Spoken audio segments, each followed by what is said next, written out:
Estamos estudiando la carta de Juan, el Evangelio de Juan, perdón, el Evangelio según San Juan. Está siendo una bendición. Pero ahora nos vamos unos años, muchos años más adelante, y vamos a ir a Apocalipsis, a un Juan ya más viejito, escribiendo de la isla de Patmos. Hace poco terminamos Apocalipsis y pensamos, bueno, ¿por qué otra vez? ¿Por qué te olvidaste? ¿Por qué nos olvidamos? Y si yo te digo, ¿cuál es el mensaje de Tiatira? ¿Cuál era? ¿Qué era Tiatira? ¿Y a Pérgamo? ¿Y a Sardis? ¿Y la Odisea? ¿Y Éfeso? Vamos a estar repitiendo por lo menos una vez por mes las cartas del Señor a través de Juan a la iglesia de Asia Menor, a estas 7 iglesias. Antes de empezar, para refrescar, aparte como siempre digo, y dice una señora, el público se renueva. Y hay muchos. ¿Cuántos están acá que no estuvieron en las predicaciones de Apocalipsis? Mirá, ya hay varios, mirá. Y seguro que algunos se engancharon recién la mitad de Apocalipsis. Ni siquiera vieron las cartas. Bueno, Apocalipsis es uno de los libros que presenta retos de interpretación, uno de los retos más serios y difíciles del Nuevo Testamento. Hay distintos enfoques, como eso es la bendición de la Biblia de Estudio MacArthur, que algunos de ustedes están consiguiendo ahora. Está el enfoque preterista, está el enfoque historicista, el enfoque idealista. No voy a definir todo eso, puede ir a YouTube o a la iglesia, a ver cuando comenzamos Apocalipsis y ver. Solamente me voy a remitir a decir que el enfoque futurista insiste en que los acontecimientos de los capítulos 6 al 22, que son aún futuros, insiste en estos acontecimientos que son futuros y que esos capítulos literal y simbólicamente muestran a personas, acontecimientos reales que están por aparecer en la escena mundial. Describe los acontecimientos que rodean la segunda venida de Cristo, el milenio, el juicio final, el estado eterno. Solo esta posición futurista, este enfoque futurista, trata Apocalipsis de manera coherente con la declaración del libro mismo, de ser profecía, e interpreta el libro por el método gramático, histórico, literal, como el resto de las escrituras. Fin. Vayan atrás y dimos toda la introducción al libro cuando comenzamos. Simplemente es para repasar que ahora vamos a ver las iglesias del presente de Juan y vamos a estar repasando el enfoque de esta iglesia, lo que el Señor quería enseñar a través de esa iglesia en todos los tiempos. Cada iglesia tiene un mensaje, una presentación, un escritor, una asamblea, un reproche, una afirmación, una promesa. Vamos a leer hoy, ¿quién lee hoy? Tenemos el acento ecuatoriano. Vamos a leer Apocalipsis 2, versículos 18 al 29. Por favor, Ruth.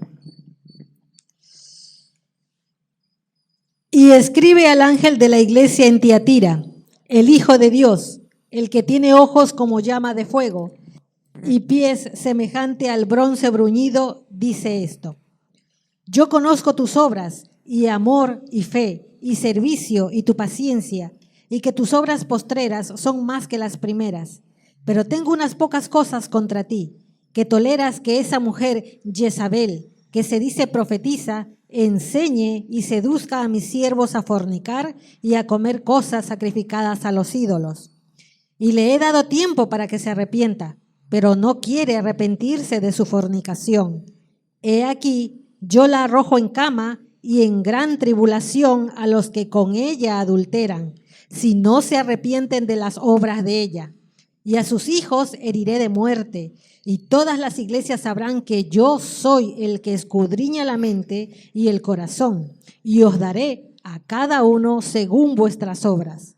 Pero a vosotros y a los demás que están en Tiatira, a cuantos no tienen esa doctrina y no han conocido lo que ellos llaman las profundidades de Satanás, yo os digo, no os impondré otra carga, pero lo que tenéis, retenedlo hasta que yo venga.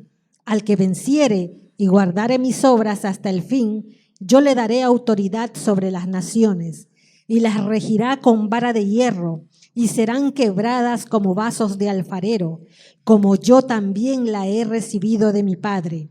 Y le daré la estrella de la mañana.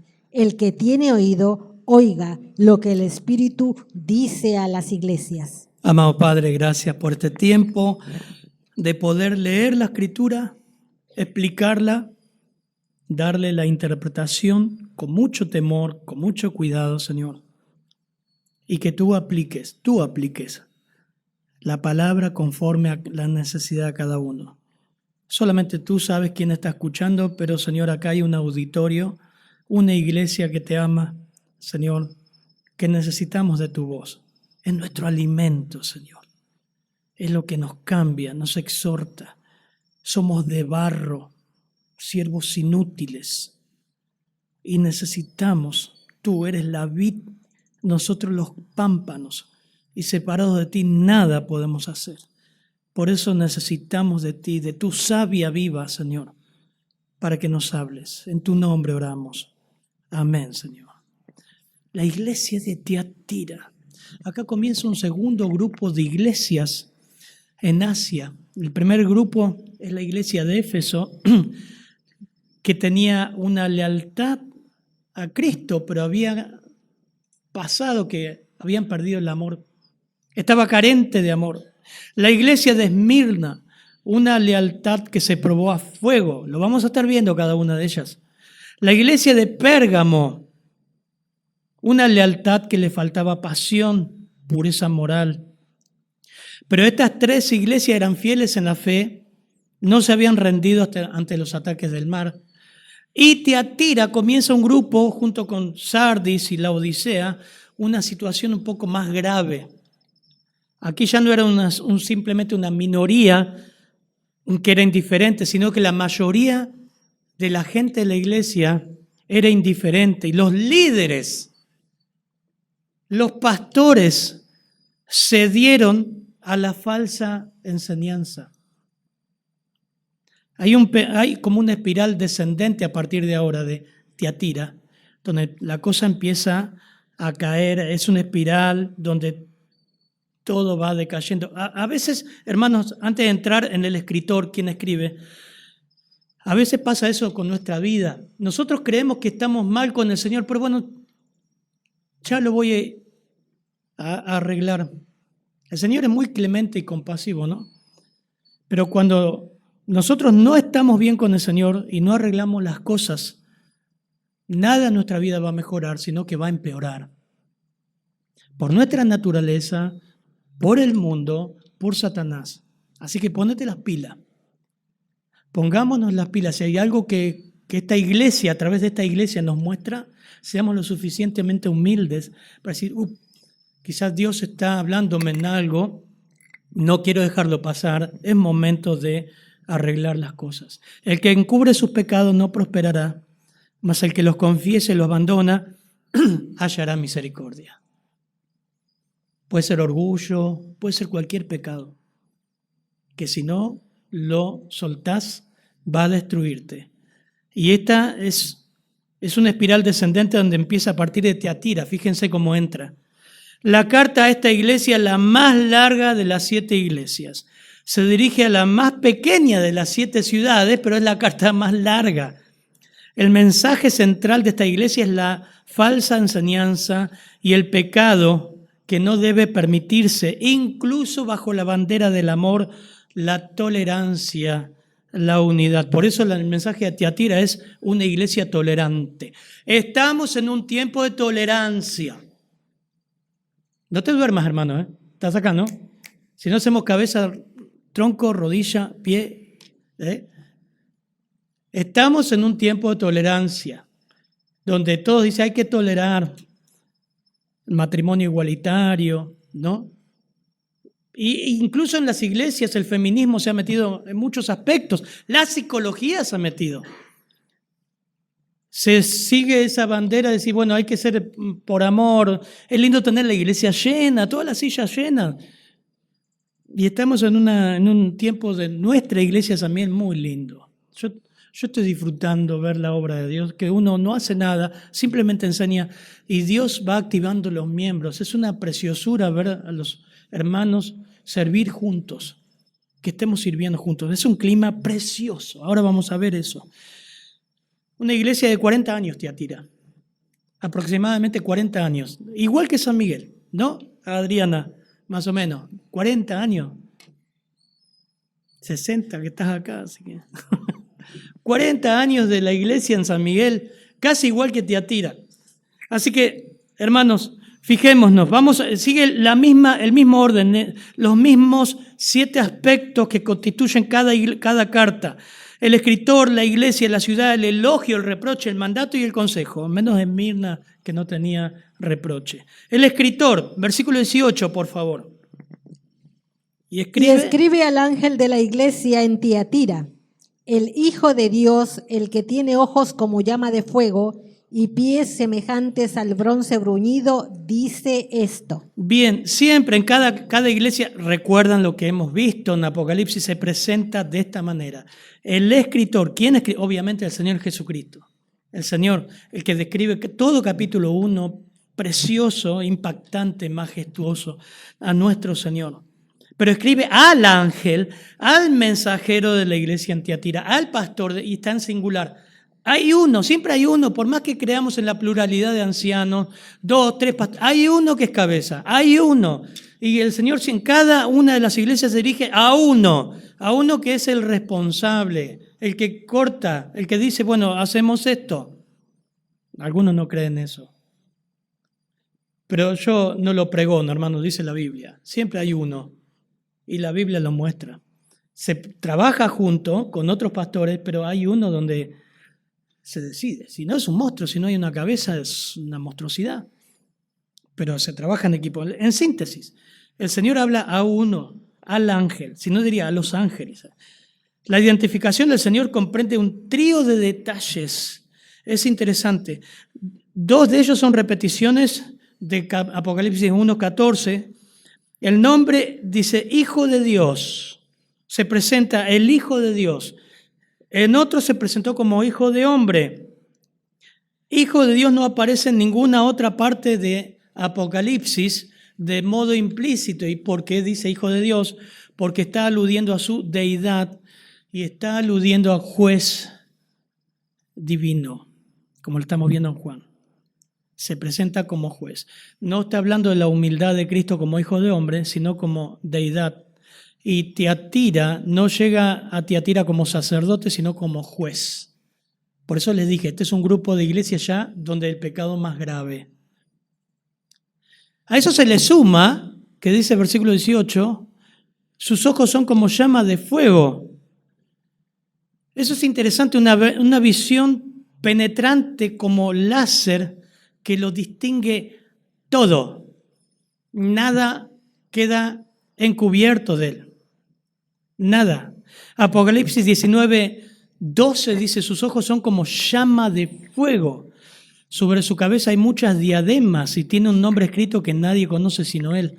Sus ojos son llamas, como llamas de fuego. El 11 dice, vi el cielo abierto y aquí un caballo blanco y el que lo montaba se llama fiel y verdadero. La venida del Señor.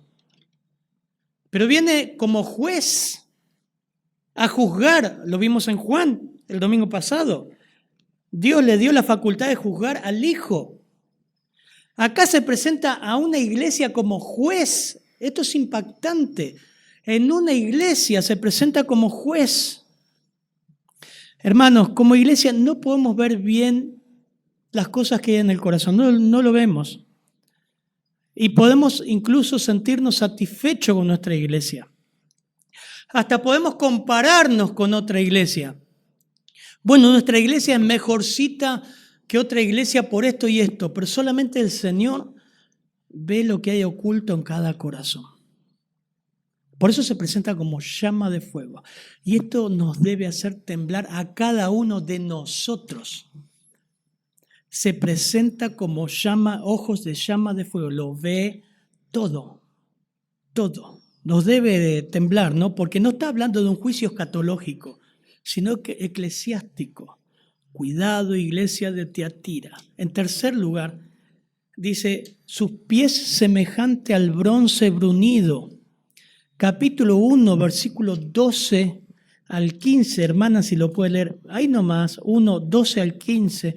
Dice, y me volví para ver la voz que hablaba conmigo, y vuelto vi 7 candeleros de oro, y en medio de los 7 candeleros a uno semejante al Hijo del Hombre, vestido de una ropa que llegaba hasta los pies, y ceñido por el pecho con un cinto de oro.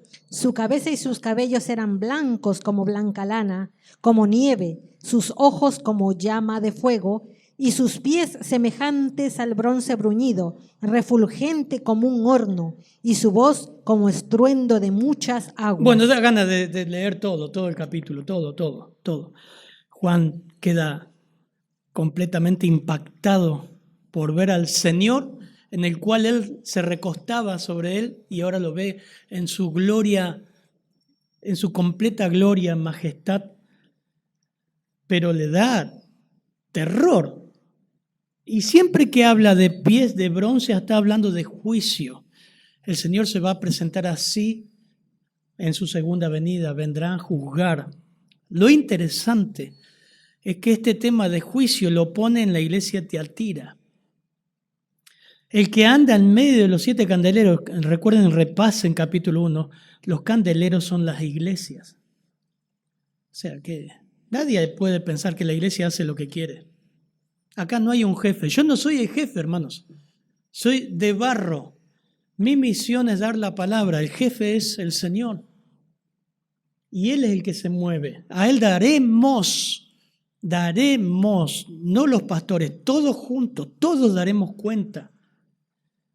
Bien, y ahí se presenta con sus pies semejante al bronce bruñido, alguien que va a juzgar.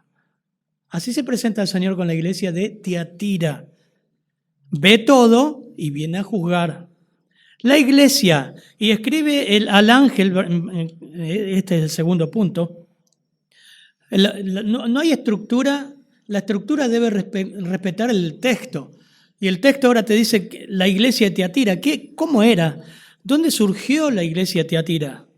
Y como el caso de Esmirna y Pérgamo, no se sabe nada de la fundación de esta iglesia. Pero en Hechos 16, va a tener para leer hoy Ruth, Hechos 16, versículo 11 al 15, aparece una mujer de esta iglesia. Yo saqué entre 36 y 40 años atrás. Mucha agua bajo el puente, ¿no? Mucho tiempo. Entre 36 y 40 años atrás aparece una mujer a la cual se predica el Evangelio, y Pablo hace obra evangelizadora en todas las iglesias de Asia. Pero miren, Hechos 16, 11 al 15. Así que... Zarpando pues de Troas, vinimos con rumbo directo a Samotracia y al día siguiente a Neápolis y de allí a Filipos, que es la primera ciudad de la provincia de Macedonia, y una colonia, y estuvimos en aquella ciudad algunos días. Y un día de reposo salimos fuera de la puerta junto al río, donde solía hacerse la oración, y sentándonos hablamos a las mujeres que se habían reunido. Entonces, una mujer llamada Lidia, vendedora de púrpura de la ciudad de Tiatira, que adoraba a Dios, estaba oyendo, y el Señor abrió el corazón de ella para que estuviese atenta a lo que Pablo decía. Y cuando fue bautizada y su familia nos rogó diciendo: si habéis juzgado que ya sea fiel al Señor, entrad en mi casa y posad. Y nos obligó a quedarnos. Bueno, y el texto sigue, ¿no? Hechos 19:10 dice que continuó Pablo ahí por 2 años, de manera que todos los que vivían en Asia oyeron la palabra del Señor, tanto judíos como griegos. Yo tengo en esta copia todos los textos escritos, así no perdemos tiempo en ir buscar en la Biblia. Pero imagínense que 40 años atrás, cerca de 40 años atrás, estuvo esta mujer vendedora de telas. Primer detalle, adoraba a Dios. Interesante, hoy estuvimos hablando de eso. Adoraba a Dios, pero sin conocer a Cristo. Interesante, ¿no? Ahora, dice que el Señor abrió su corazón para que recibiera lo que Pablo decía. Y cuando ella y su familia se bautizaron, o sea que ella fue salva. Lo mismo que la mujer samaritana, adoraba lo que no conocía. Muchas veces en la Biblia vemos eso, gente que va a las iglesias o gente que adora sin conocer a Cristo. Y usted necesita conocer a Cristo, necesita conocer el Evangelio. Quizás está yendo a una iglesia, cantando, saltando, danzando. Años que vas a la iglesia, pero siempre oramos que Dios abra tu corazón para que escuches el Evangelio, el verdadero Evangelio. Porque estás adorando lo que no conoces. Estás adorando un Dios conforme a tu imagen, que te pintaron, pero usted no tiene el conocimiento del Evangelio, el glorioso Evangelio. Usted dice que sí, escríbalo. ¿Qué es el Evangelio? Si usted puede definir el Evangelio, las doctrinas del Evangelio, y creerlo y haberlo abrazado, no digo nada. Pero muchas veces en la Escritura vemos, remitiéndonos a lo que dice el texto, gente que adoraba sin conocer a Cristo. Ahora, otra verdad implícita en esto es que la obra en Tiatira seguramente empezó con una mujer. Imagínate, de cuartel quinto, ¿cuántos tenemos acá? Levanten la mano, cuartel quinto. ¡Wow! Un montón. De José Cepaz, ahora. Oh, otro montón. De Moreno, ahora. ¿Uno solo? No, hay más, varios. De San Miguel creo que somos pocos. Hay varios de San Miguel. Hermano, con una mujer en Tiatira comenzó una obra. 40 años esa iglesia que ahora escribe el Señor. Esta mujer invita a Pablo, dice, nos rogó, por favor, nuevamente como vimos en el Evangelio de Juan, por favor, como le dijeron los samaritanos al Señor, ¿se acuerdan? Por favor, Señor, por favor, si juzgáis que soy fiel al Señor, vengan a mi casa y quédense en ella. Vos imaginate, hermano, escucha, imagínate que conoces a Pablo y lo llevas a tu casa, lo hospedás ahí. ¿Vos te imaginás que Pablo te va a decir, che, nos vemos una película en Netflix esta noche? Tomamos mate y charlamos sobre bueyes perdidos. ¿Cuál va a ser el hilo conductor de la conversación del apóstol Pablo? Imagínate, decía, ambientate en ese. Lo llevas al apóstol Pablo a tu casa. El Evangelio. No va a dormir, no te va a dejar dormir. Hay hermanos que viendo películas los jóvenes se quedan toda la noche charlando. Imagínate con el apóstol Pablo, esta familia, después se bautizó, cuando ella y su familia se bautizaron, fíjate ahí, que fue que le predicó, creyó y los bautizó, al agua, pato, se bautizaron. La iglesia comenzó ahí, con uno. Imagínate lo que Dios puede hacer con un grupo así.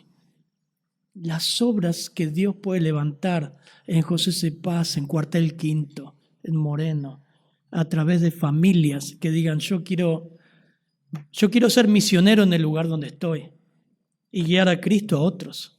Esta mujer habrá hablado y habrá empezado con la casa. Esa es la forma que comenzaban las obras misioneras y hoy día también.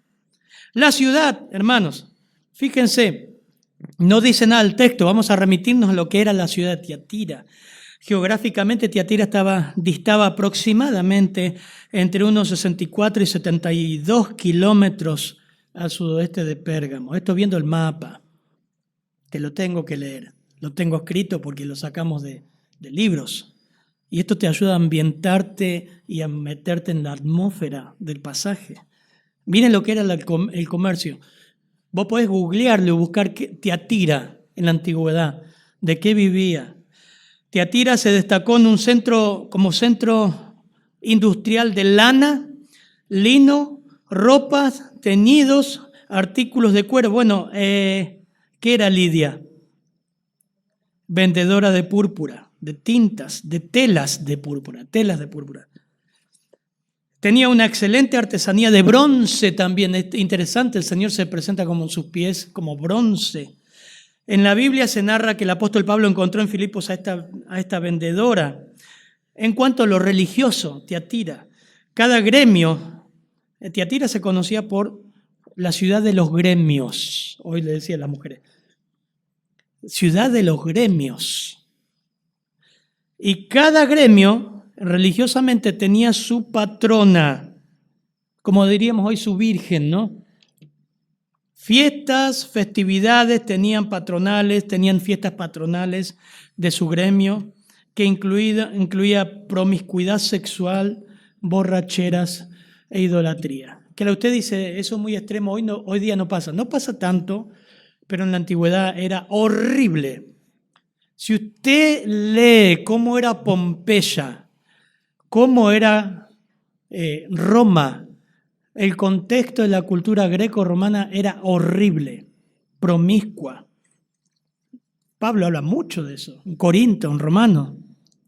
La ciudad en realidad no era muy importante en cuanto a lo religioso, aunque sí era muy prominente la adoración del dios Apolo, Artemisa para los griegos, Diana para los romanos, una escultura de una mujer con muchos pechos, donde en su culto había todo tipo de promiscuidad sexual. Dios juzgó muchas ciudades y muchos imperios de la antigüedad por este pecado. Tiatira era un centro industrial controlado por los gremios, o sea, los sindicatos. Estos gremios honraban a dioses paganos como Apolo o Artemisa, conocida también como Tírimos. Rendían culto a dioses. Los miembros del gremio tenían la obligación de asistir a las festividades en honor a esos dioses, a comer en sus templos, eso pasaba en Corinto también, a entregarse a la promiscuidad sexual después de estar borrachos. No cumplir con estas reglas implicaban la expulsión del sindicato, perder el empleo, pobreza. Los cristianos que se negaban a honrar a esos dioses paganos, a comer carne sacrificada a estos ídolos, a entregarse a toda esta promiscuidad, ponían en peligro sus necesidades materiales. Se los consideraba como parias de la sociedad. Yo no sé qué habrá pasado con Lidia, la Biblia no dice mucho, pero indudablemente Lidia y su familia, si fueron fieles al Señor, pagaron un precio. Dios es fiel, pero pagaron un precio. El elogio, versículo 19. Yo conozco tus obras y amor y fe y servicio y tu paciencia y que tus obras postreras son más que las primeras. Yo tengo la versión de las Américas, dice, yo conozco tus obras, tu amor, tu fe, tu servicio y tu perseverancia. Y que tus obras recientes son mayores que las primeras. Y usted lee esto, ¡wow! ¡Qué linda iglesia! La iglesia no podía recibir alabanza mayor que la que expresan las palabras tus últimas obras son mayores que las primeras. O sea, eso quiere decir que las obras de amor, fe, servicio, perseverancia habían crecido y estaban creciendo. Fíjense que en contraste con Éfeso, ellos hacían todas las cosas mecánicamente, ya lo vamos a ver, pero habían perdido ¿qué cosa? ¿Qué habían perdido? El celular, no. ¿Qué habían perdido? El primer amor. Esta iglesia lo mantenía y creció. El primero en la lista es amor, la palabra es ágape. Y dice, a diferencia de la iglesia de Éfeso, en Tiatira no se había apartado del amor. El segundo es la fidelidad, pistis. Significa tanto fe como fidelidad. Algunos comentaristas dicen que que no es seguro cómo debía entenderse aquí. Otros opinan sencillamente que ellos habían crecido en lealtad. Tercero, menciona servicio. La palabra es diaconía y significa la atención de la carencia de las personas. Qué lindo que la iglesia crezca en esto, ¿no? Uno solo no puede, pero que la iglesia pueda decir, hoy una hermana me decía, hay una hermana que tiene una necesidad, ¿cómo podemos hacer? Le digo, me encanta, no sé, usted, a mí me encanta ayudar a la gente y que la iglesia pueda ayudar. Jesús dijo, más bienaventurado es dar que recibir. Muchas veces ha pasado que en la iglesia la gente que más le ayudas es la que más critica y después se va. Pasa en todas las iglesias, ¿eh? Y la iglesia ha habido ocasiones, no voy a decir la familia, pero ha habido ocasiones que han llegado familias de otro país y lo dijimos, ¿se acuerdan? A la iglesia, y tuvimos que bajar mesas para poner la cantidad de cosas que la iglesia trajo. Y no somos una iglesia de pudientes. La cantidad de elementos. En la pandemia, ¿se acuerdan que íbamos a repartir a muchos hermanos? Precioso, qué hermoso. Se te saltaba el corazón de ver el amor de la iglesia satisfaciendo necesidades materiales. No decir, hermano, nosotros oramos por la necesidad. No, sacaban de donde no tenían y satisfacían. Y a veces la gente es ingrata. Pero no importa, vos lo haces para el Señor primeramente. Y lo haces para la persona. Esta iglesia era así. Y debemos crecer en eso, hermanos. No importa si fueron ingratos. No, la gente es así. Vos lo haces para el Señor. Esta iglesia creció en eso. Creció en perseverancia. Quiere decir en caminar con peso, en caminar con problemas. Dice la definición de perseverancia. Surge de la fortaleza y no de la debilidad. La palabra es upomone. Llega a ser parte de los que solamente pueden distinguir las cosas sublimes de las cosas que no importan. Y eso es algo que viene con la prueba, con los problemas. Yo sigo al Señor, no me importa.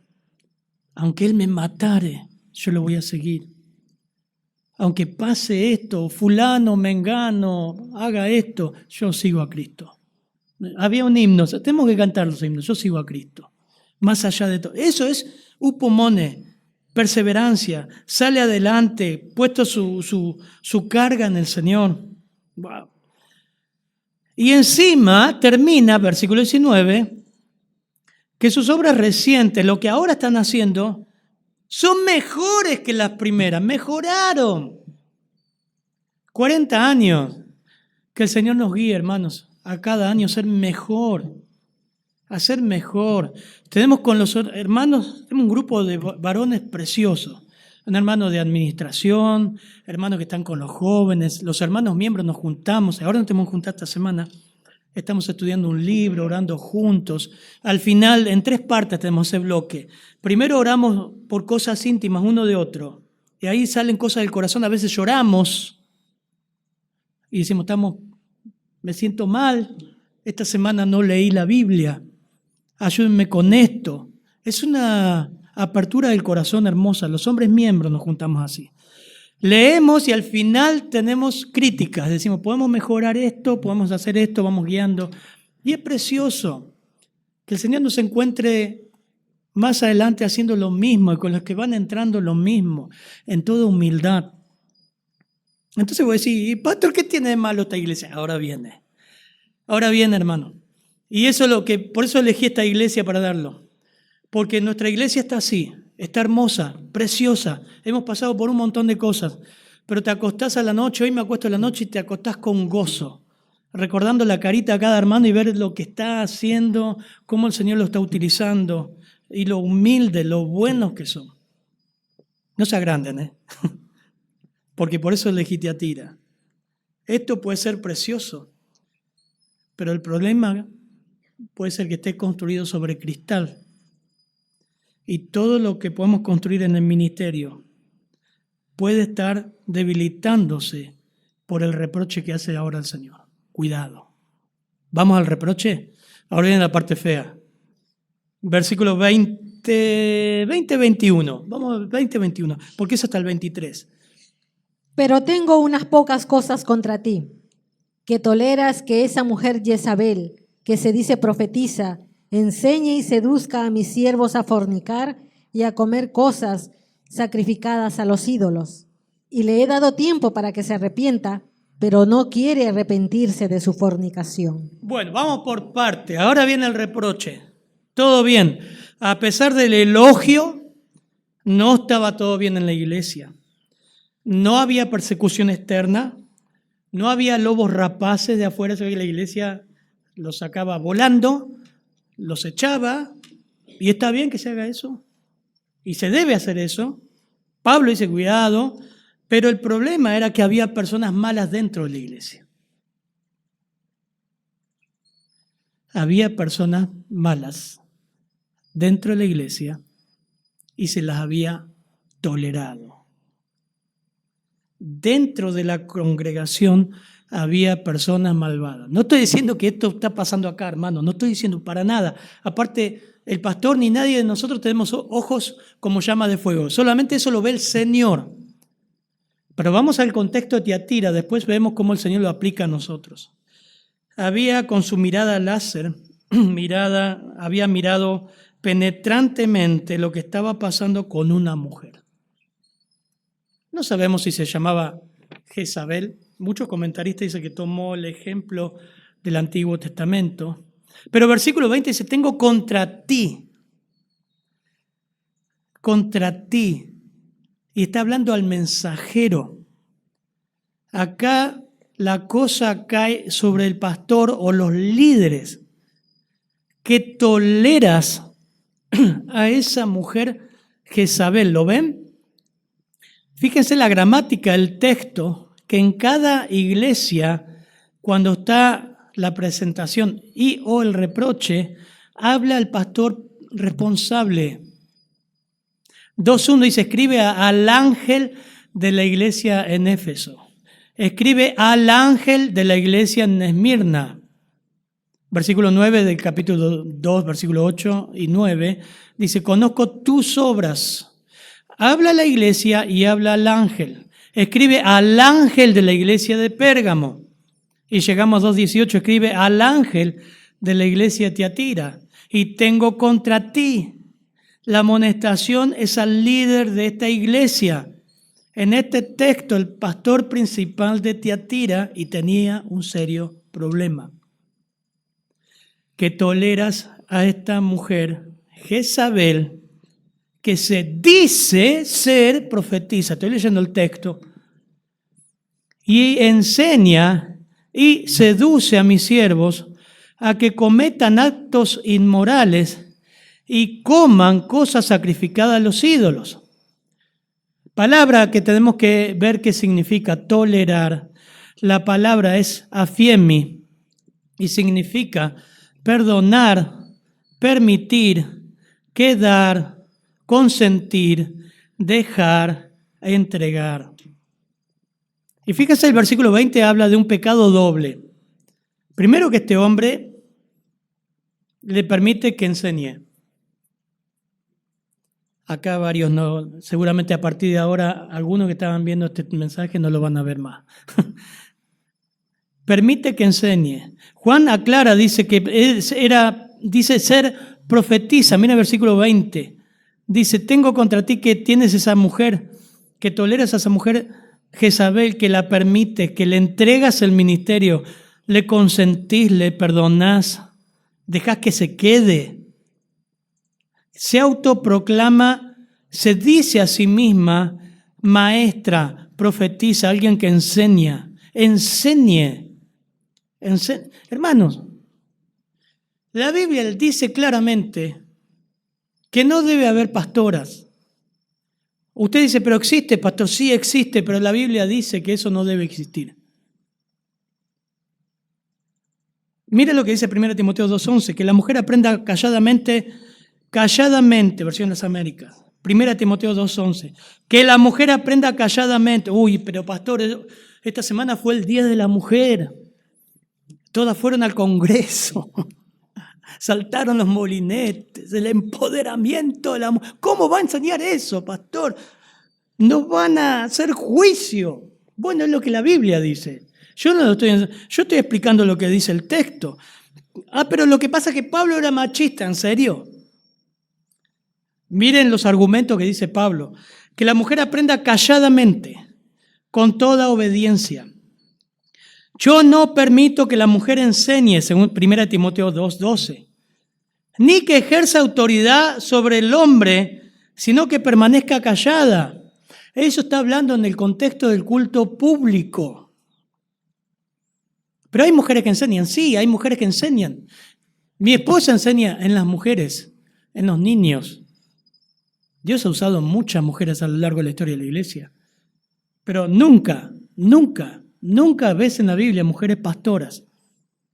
Dios no llama a que las mujeres tengan un liderazgo sobre el hombre. ¿Por qué? Porque Pablo era machista y tenía el patriarcado sobre sus hombros. Lo dice el versículo 13, porque Adán fue formado primero. Después Eva. El argumento teológico de Pablo es escritural, no cultural. Porque ¿saben qué le dice? Seminario Bautista de la Convención, por ejemplo, te dice eso y ordenan pastoras.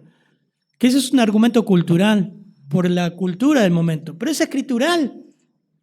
Pablo acaba la creación y Adán no fue engañado, sino que la mujer, siendo engañada completamente, cayó en transgresión.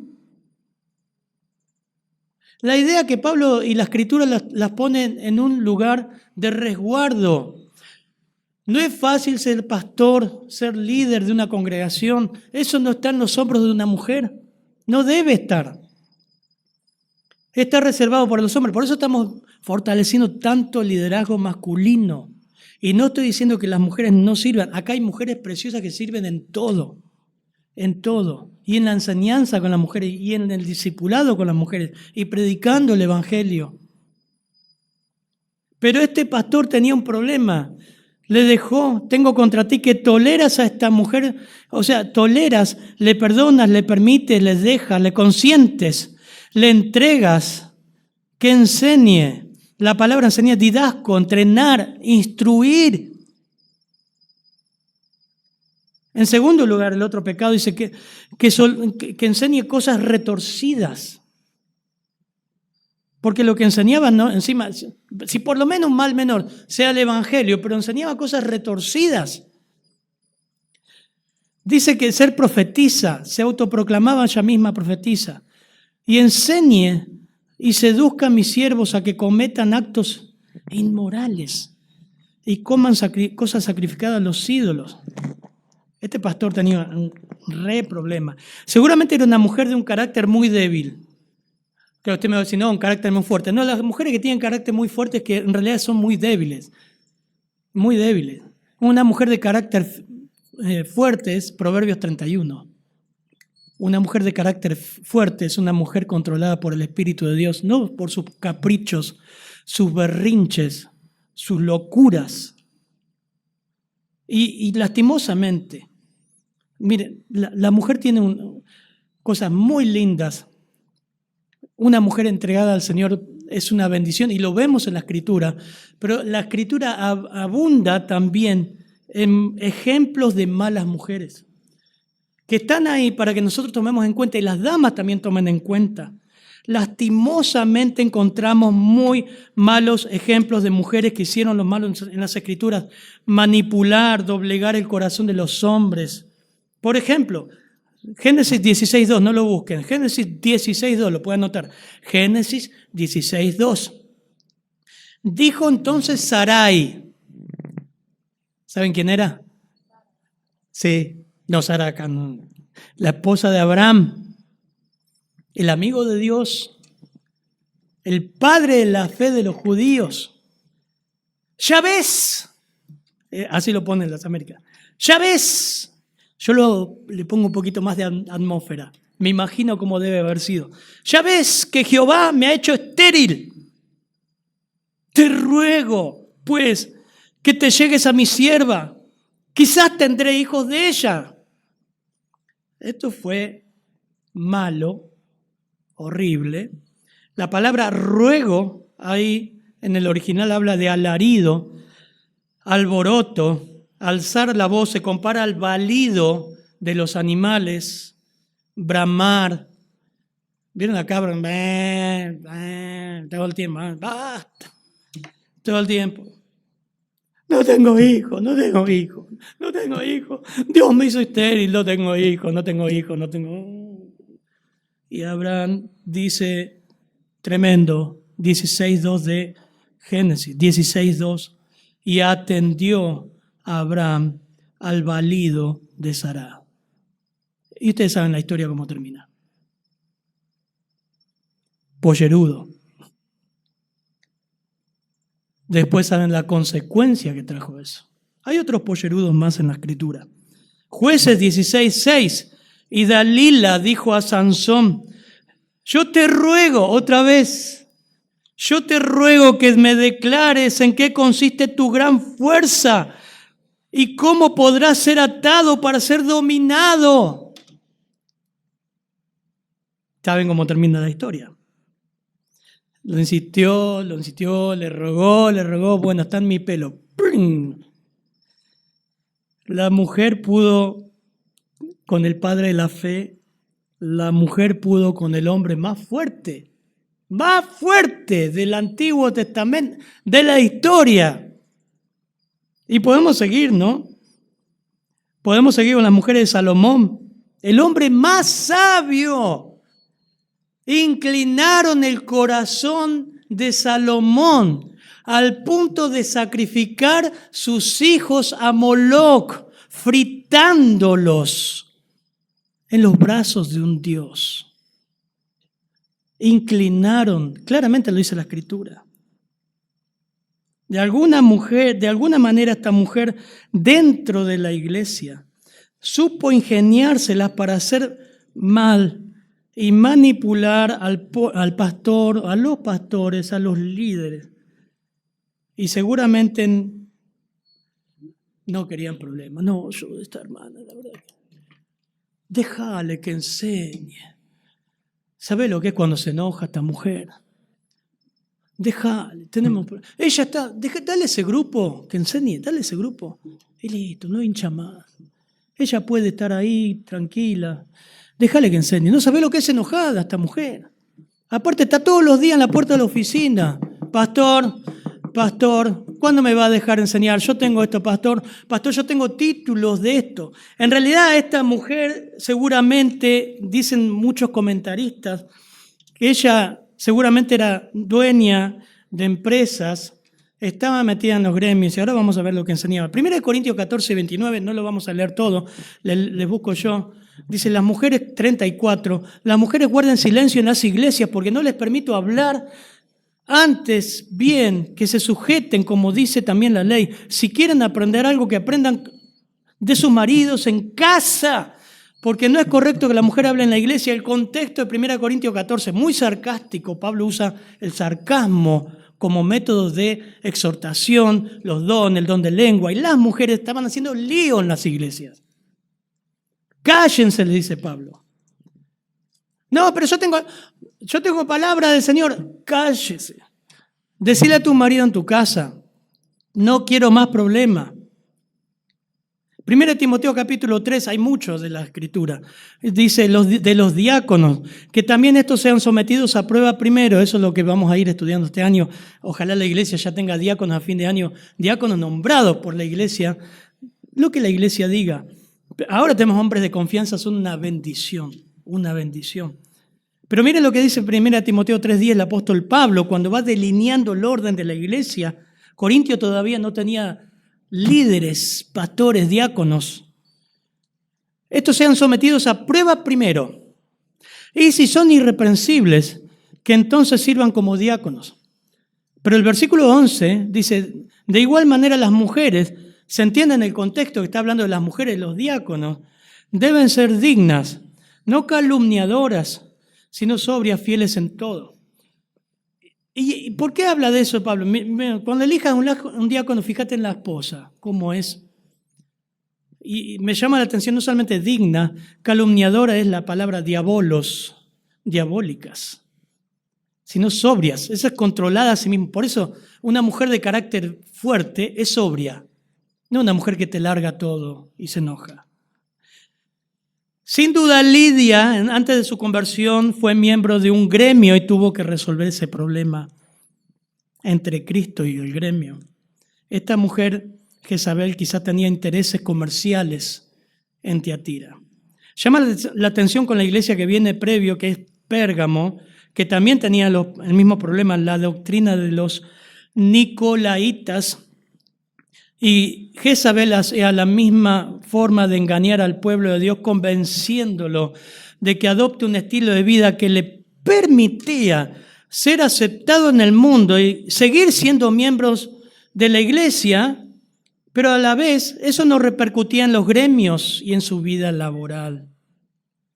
Aceptar el estilo de vida que exigían los gremios, y los miembros de la iglesia ya no tenían que temer ser marginados o ser echados de su trabajo. Eso era el dualismo, el gnosticismo. Decir, mira, hermano, escúchame. Lo que vos hagas espiritualmente está mal, pero con el físico, la materia y el espíritu no se mezclan. Eso es el gnosticismo. Eso era diabólico. Y lo que Pablo luchó, lo que Juan luchó, y el Señor está reprochando. Entonces, lo que vos hagas afuera en tu trabajo, no lo mezcles con la iglesia. Una cosa es lo que vos sos en la iglesia y otra cosa es lo que sos afuera. Así no tenés por qué renunciar al gremio de AISA, al gremio de los albañiles, al gremio. No pasa nada. La fiesta de fin de año del gremio, toma todo. Lo importante es que vos estás bien con el Señor. El cuerpo no. Eso es satánico, hermano.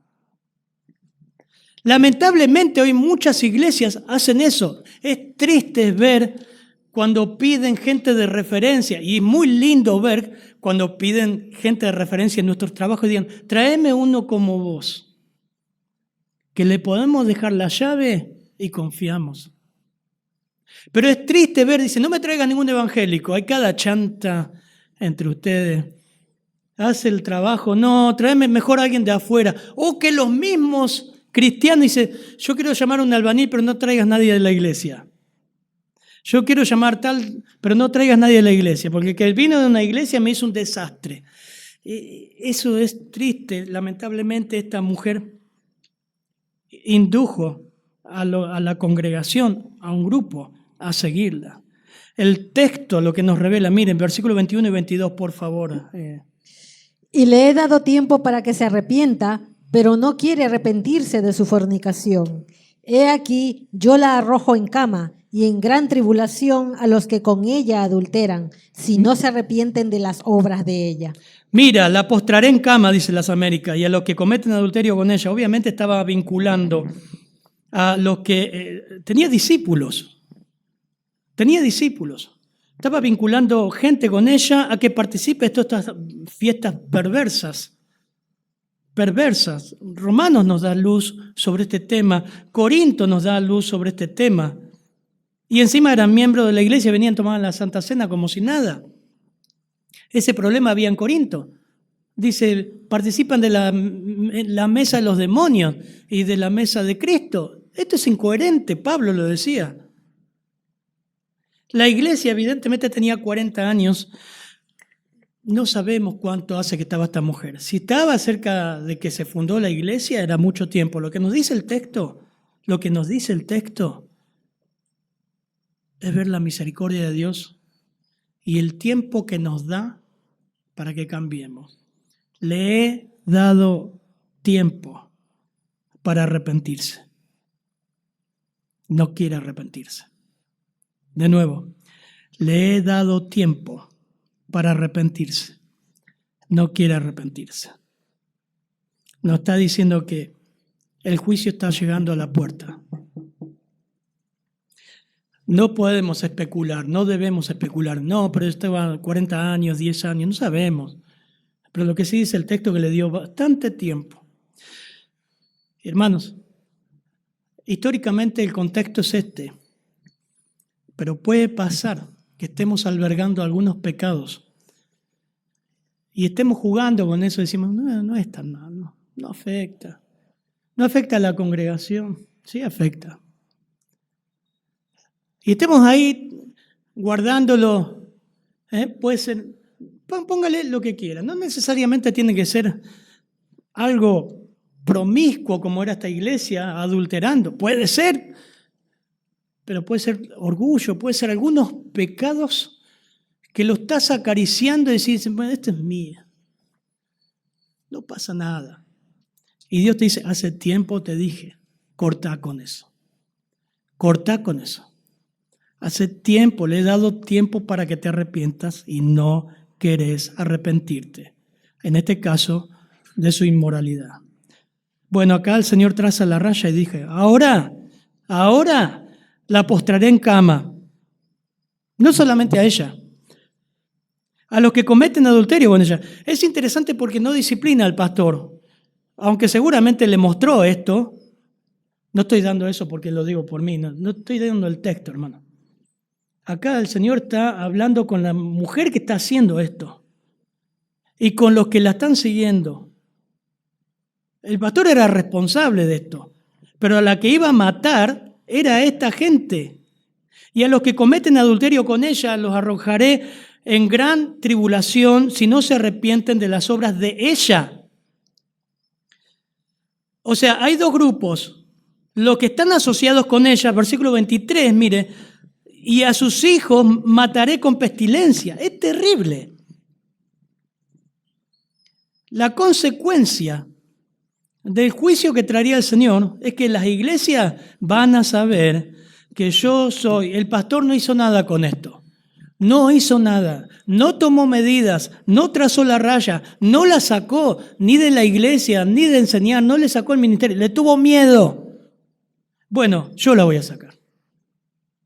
Y todas las iglesias van a saber que yo soy el que escudriña las mentes y los corazones. No va a ser el pastor, va a ser Dios. Así que hermanos, no se juega con el pecado. Pues el pastor no ve nada. O puede ser que lo vio y dice, no quiero lío, y no dijo nada, y pecó en eso.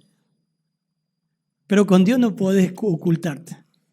Y si vos seguís haciendo lo que estás haciendo, no sé qué, pero si vos hay algo que Dios te mostró que está mal y no lo cortaste, en algún momento lo va a hacer Él. Eso habla la iglesia. Por eso dice, hermanos míos, no os hagáis maestros muchos de vosotros, sabiendo que recibiremos un juicio más severo. Santiago 3:1. Cuidado cuando empieces a enseñar las Escrituras. Cuidado. ¿Cómo está nuestra vida frente a eso? Servirá para anunciar tanto el conocimiento de Dios tiene de los secretos más íntimos de los humanos y de su propia decisión de juzgar a los hermanos por medio de normas justas, exactas, precisas. Seguimos versículos 28 y 29, por favor. 28. No, perdón. 24. Pero a vosotros y a los demás que están en Tiatira, a cuantos no tienen esa doctrina y no han conocido lo que ellos llaman las profundidades de Satanás, yo os digo, no os impondré otra carga. Y 25, por favor. Pero lo que tenéis, retenedlo hasta que yo venga. El mandato, lo lindo de esto, que no todos estaban en eso. Cristo define los verdaderos creyentes. Había hermanos verdaderos que no se dejaron enredar por esta mujer, ni por la inoperancia pastoral. No, fíjense que el Señor dice, a cuantos no tienen esta doctrina terrible, diabólica, lo que le expliqué del inicio del gnosticismo, que no han conocido, mire el 24, las cosas profundas de Satanás, y dice, como ellos las llaman. ¿Quiénes son los que llaman así? Los que se involucraban en esos ritos. Decían, vení, lo tomaban como una hazaña. Vamos a participar de esto que es oculto, vas a ver las fuerzas diabólicas. Realmente estaban rindiendo culto a dioses paganos, a demonios, y encima se jactaban. Vamos a conocer las cosas profundas de los espíritus. Hoy también hay cierto misticismo en eso. El Señor dice a ustedes, los que no se involucraron en eso, de una iglesia, imagínense, retengan lo que tienen. No le impongo otra carga. Abracen lo que tienen. ¿Hasta cuándo? Hasta que yo venga. Hermanos fieles, abracen la verdad. Enamorate de la verdad. Cree y abrazá las Escrituras. No hasta el próximo problema, hasta que venga el Señor. Vas a ver a tu izquierda, a tu derecha, gente que, puedes decir, ¿cuánta gente pasó por institutos bíblicos? Y que hoy están en cualquiera, que nunca abrazaron la verdad. Acá dice, lo que tenés, reténganlo. Retener habla de abrazar, hacerse fuera, abrazar la verdad, asirse de la verdad. El resto que no se involucró en eso. Y el consejo.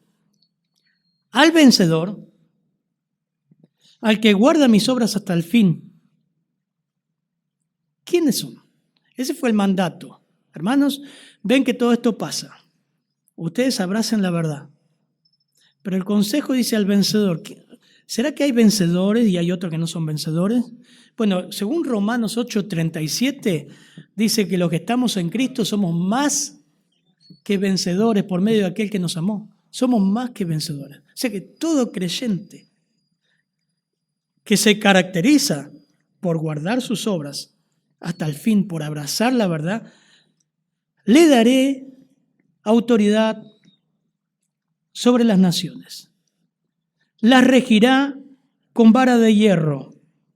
Como los vasos del alfarero son hechos pedazos, como yo también he recibido autoridad de mi Padre, nuevamente lo que veíamos hoy en Juan, ¿no? Y le daré el lucero de la mañana. El que tiene oído, oiga lo que el Espíritu dice en las iglesias.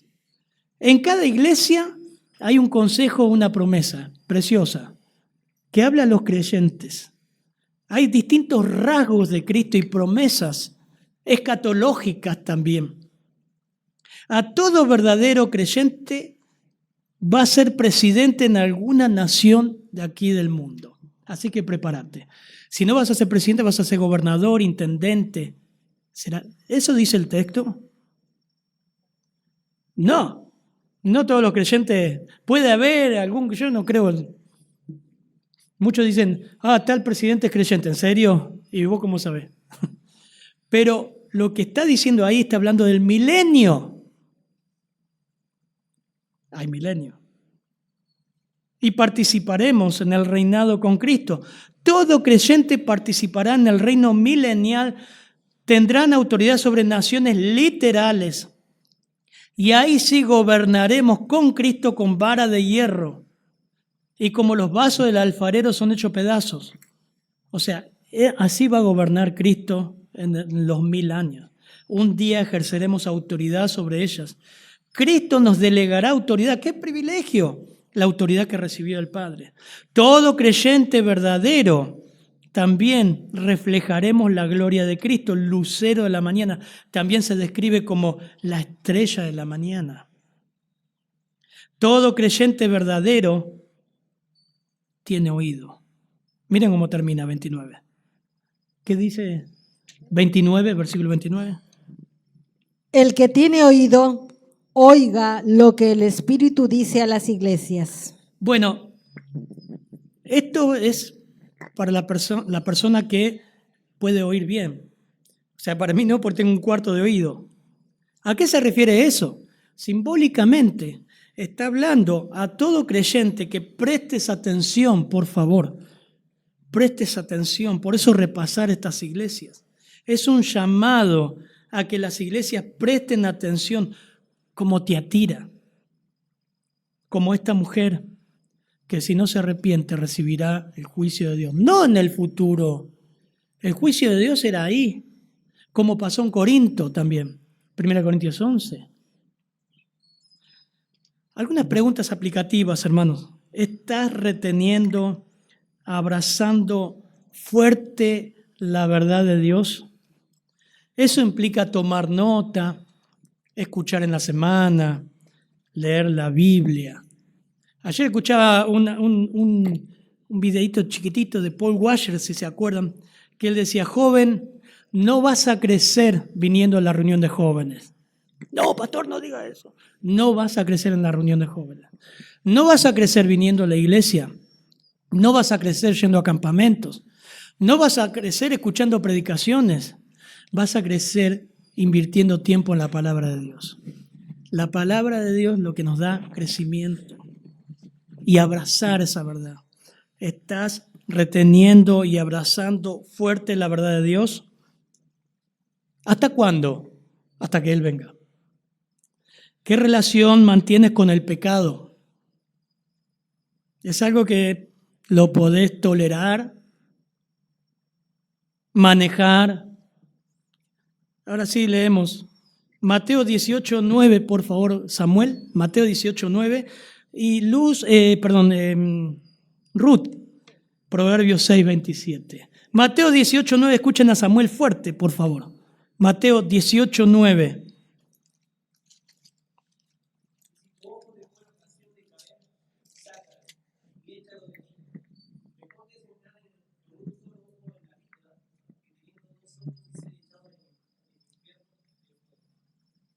Bien, después habla de los pies, de las manos, ¿no? Sácalo. No está hablando de algo literal.